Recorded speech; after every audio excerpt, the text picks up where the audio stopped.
జగిత్యాల జిల్లా మల్లన్నపేటలోని శ్రీ మల్లికార్జున స్వామి ఆలయానికి భక్తులు పోటెత్తారు.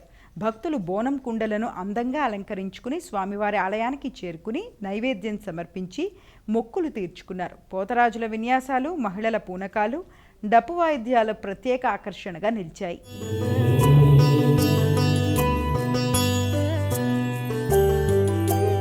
अद्भुत विग्रह अमराधीश्वर अगणित गुणगण अमृत शिव आनन्दामृत आश्रित रक्षक आत्मानन्द महेश शिव इन्दुकलाधर इन्द्रादिप्रिय सुन्दर रूप सुरेश शिव ईश सुरेश महेश जनप्रिय केशव सेवित पाद शिव पुरगादिप्रिय भूषण शङ्कर नरक विनाश नटेश शिव ऊर्जित दानवनाश परात्पर आजित पाप विनाश शिव साम्ब सदा शिव साम्ब सदा शिव।